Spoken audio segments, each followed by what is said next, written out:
Welcome to G9 news. నేను మీ ఫజల్. ఈరోజు మనం పుట్టపర్తిలోని మున్సిపాలిటీ కార్యాలయం ఎదురుగున్నాం. ఇక్కడ మీరు చూసుకోవచ్చు, మున్సిపాలిటీ కార్మికులు కూడా గత కొన్ని రోజులుగా సమ్మో చేస్తున్నారు. ఈ సమ్మో వలన పుట్టపర్తిలో లేదా ప్రతి చోట చెత్త కుప్పలుగా పడి ఉండటం కూడా మీరు చూస్తున్నారు. దానివల్ల ప్రజలు కూడా ఇబ్బంది పడుతున్నారు. అయితే వీళ్ళ సమ్మోలో వీళ్ళు చేస్తున్న సందర్భంగా ఇక్కడ స్థానిక ఎమ్మెల్యే ఎవరైతే ఉన్నారో దుద్దుగుంట శ్రీధర్ రెడ్డి, ఆయన వచ్చి వీళ్ళని పరామర్శించడం జరిగింది. దుద్దుగుంట శ్రీధర్ రెడ్డి గారు ఎలాంటి హామీలు ఇచ్చారు అనేది వీళ్ళ మాటల్లోనే తెలుసుకుందాం. నమస్తే అండి సార్. మీరు కొన్ని రోజులుగా మీరు ఈ ప్రొటెస్ట్ అయితే చేస్తున్నారు. ఈ ధర్నా చేయడానికి కారణాలు ఏంటి? అండ్ దుద్దుగుంట శ్రీధర్ రెడ్డి గారు వచ్చి మీకు ఎలాంటి రకమైన హామీలు అడిగారు? మీరు ఏమేమి డిమాండ్లు ఆయన్ని అడిగారు? ఇక్కడ మా లోకల్గా ఉన్న డిమాండ్లు, మా కాంట్రాక్టర్లు, మా 5 మంది వర్కర్లకు ఉద్యోగాలు రావాలని చెప్పని, ఇంకా కొన్ని ఆటోలు ఉన్నాయి, ఆటోలు శ్రీధర్ గారు ఇచ్చారు, ఆ ఆటోలు రిపేర్ చేయించమని అడిగాము. మా పిఎఫ్ సమస్య కొంచెం ఉంది. ఒక 9 లక్షల రూపాయల వరకు ఆఫ్ కాసు మన కడప ఆఫీస్కి సంబంధించిన డబ్బులు ఒక 5 నెలల పక్కన ఉండింది. ఆ 5 నెలలు జమ చేస్తే అక్కడ ఉండే డబ్బులు, ఇక్కడ ఉండే డబ్బులు రెండూ జమ చేస్తే బాగుంటుంది సార్ అని చెప్తే, సరే నేను కమిషనర్ గారితో మాట్లాడతాను, ఇక్కడ లోకల్గా ఉండే సమస్యలన్నీ నేను తీరుస్తాను అని చెప్పినాడు సార్. మరి మీరు ట్రాక్టర్లు కానీ ఇక్కడ లోకల్గా ఉన్న సమస్యలు మొత్తం తీరుస్తారంటున్నారు. అలాగైతే మీరు ఆ చెత్తని, అంటే ధర్నాన్ని కాదు, ఆ చెత్తని క్లియర్ చేయడానికి రెడీగా ఉన్నారు? లేదు సార్, మాకు స్టేట్ వైడ్ పాలసీగా మాకు పైన నాయకత్వం ఏలాగా చెప్తే అలాగ చేయాలి సార్. ఇక్కడ లోకల్ సమస్యలు తీరచ్చు, కానీ మా అందరి సమస్యలు కూడా ఇంజనీరింగ్ సెక్షను, యూజీడీ సెక్షను, మా మున్సిపల్ సెక్షన్ వాళ్ళకి పర్మనెంట్ చేస్తానని చెప్పిన గతంలో మాట ఇచ్చినారు సార్. ఆ మాటను నెరవేర్చుకోమనే మేము అడుగుతున్నాం సార్. మా కోరికలు కాదు అవి. అతనే ప్రతిపక్షంలో ఉన్నప్పుడు జగన్మోహన్ రెడ్డి గారు ఒక పక్కన సభలో కూర్చొని అతనే చెప్పాడు సార్. ఏమని చెప్పాడు? మీకు పర్మనెంట్ చేస్తాను, మా ప్రభుత్వం వచ్చిన తర్వాత మీకు గుర్తిస్తాము, స్కిల్లు సెమీ స్కిల్లు కూడా మీకు ఇస్తానని చెప్పిన మాట కోసమే మేము ఈరోజు జగన్మోహన్ రెడ్డి గారిని మమ్మల్ని పర్మనెంట్ చేయండి ఇవన్నీ అడుగుతున్నాం, కానీ వేరే ఉద్దేశంగా అయితే మేము అడగలేదు సార్. దుద్దుగుంట శ్రీధర్ రెడ్డి గారు వచ్చి మిమ్మల్ని పరామర్శించడం మీరు ఎలా చూస్తున్నారు సార్? మంచిది సార్. ఇన్ని రోజులకి ఇప్పుడు దాదాపు 9 రోజులు, ఈరోజు 9వ రోజు మేము ధర్నా చేయబట్టి ఈ రోజైనా వచ్చి మమ్మల్ని పరామర్శించిన దానికి ఆయన ధన్యవాదాలు తెలుపుకుంటున్నాం సార్. ఇప్పుడు మనతో పాటు పెద్దన్న గారు శానిటైజేషన్ డిపార్ట్మెంట్లో పనిచేసే ఆయన మనతో పాటు ఉన్నారు. అసలు వాళ్ళకి అంటే వాళ్ళు ఎలాంటి బాధలు పడుతున్నారు, వాళ్ళకి డిమాండ్లు ఏమేమి డిమాండ్లు ఉన్నాయి అనేది ఆయన మాటలో చేసుకుందాం. నమస్తే అండి. సారం సార్.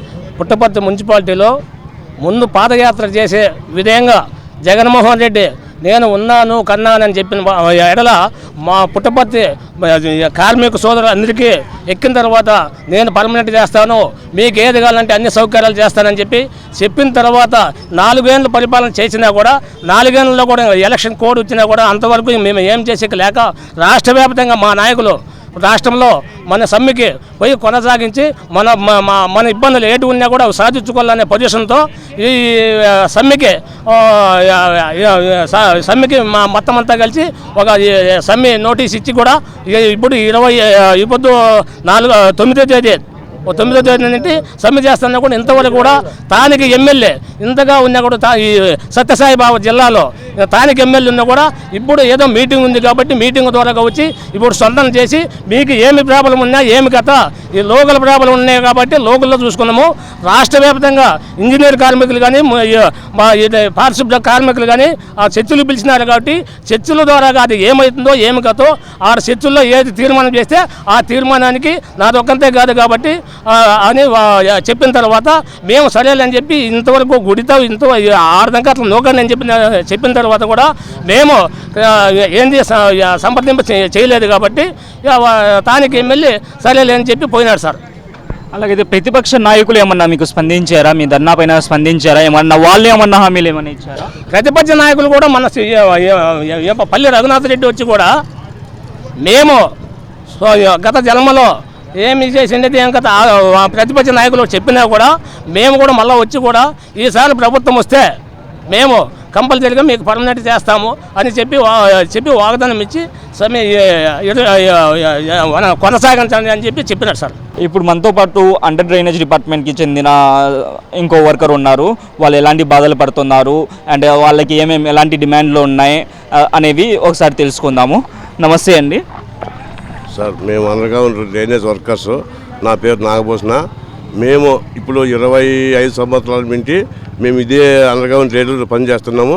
ఇంతవరకు మమ్మల్ని ఒక రాజకీయ నాయకుడు కానీ ఎవరు కూడా మమ్మల్ని అనుకునే నాతులే లేరు.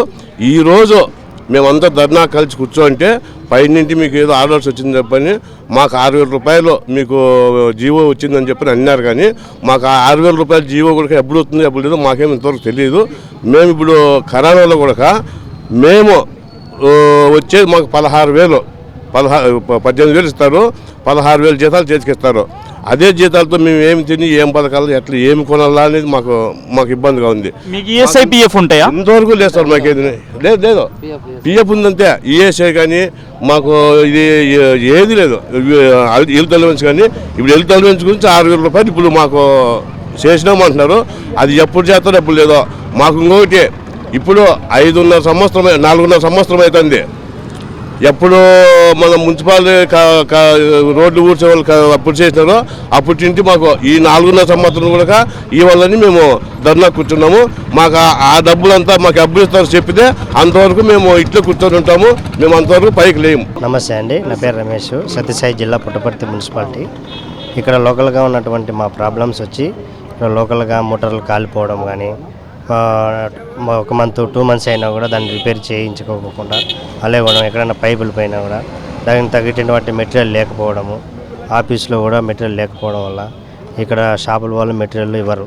సో మున్సిపాలిటీలో నిర్లక్ష్యం అయితే ఉంది అంటున్నారు. ఇంకా ఏమైనా ప్రాబ్లం ఉన్నాయండి? ఇక్కడ జస్ట్ మాకు వాటర్ ప్రాబ్లం ఉన్నది మెయిన్. దానికి తగ్గటువంటి మెటీరియల్ అందుబాటులో లేదు. దయచేసి ఆ మెటీరియల్ కూడా సమకూర్చాలి. ఇంకా ఇప్పుడు మాకు ఇంజనీర్ సెక్షన్కి వచ్చి హెల్త్ అలవెన్స్ ఇవ్వలేదు. ఇప్పుడు రీసెంట్గా 2 డేస్ కింద యూజీడీకి హెల్త్ అలవెన్స్, గతంలో ఇంకా శానిటైజేషన్కి వాళ్ళకి హెల్త్ అలవెన్స్ ఇస్తున్నారు. ఇప్పుడు మాకు ఇంజనీర్ సెక్షన్ వాళ్ళకి హెల్త్ అలవెన్స్ అనేది ఇవ్వలేదు.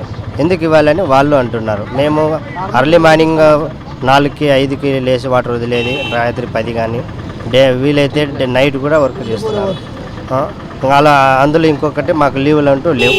ఎక్కడన్నా లీవులు కావాలన్నా కూడా ఇంకొక మనిషిని పెట్టి మీరు వెళ్ళండి అంటారు. అలాంటి పరిస్థితి మాకు చాలా ఇబ్బందిగా ఉంది. మేము లీవ్ కావాలంటే ఇంకొక మనిషిని అక్కడ ఉంచి మేము లీవ్ తీసుకోవాలి. ఇది కూడా మాకు కొద్దిగా మీరు పైకి తీసుకెళ్ళి మాట్లాడాలని కోరుచున్నాం ఈ అవకాశం ఇచ్చినందుకు. సో మీరు చూస్తున్నారు కదా, ఇక్కడ చూసుకోవచ్చు మున్సిపాలిటీ నిర్లక్ష్యం వలన మేము చాలా ఇబ్బందులు పడుతున్నామని కూడా ఒక బాధ అయితే వ్యక్తం చేస్తున్నారు.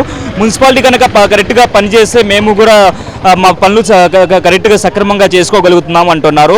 ఎవరిని చూసుకున్నా వాళ్ళు ఏ డిపార్ట్మెంట్లో ఆ చిన్న ప్రాబ్లమ్స్ అయితే ఉన్నాయి అవి మున్సిపాలిటీ నిర్లక్ష్యం వల్ల ఒకటైతే, దాని తర్వాత ఈఎస్ఐ పిఎఫ్ ఇలాంటి డిమాండ్స్ ఏదైతే ఉన్నాయో అవి స్టేట్ పరంగా గ్యారెంటీగా, స్టేట్ గవర్నమెంట్ గ్యారెంటీగా దీని మీద స్పందించాలి అని అంటున్నారు ఇక్కడ ఉన్న కార్మికులు ఎవరైతే ఉన్నారో.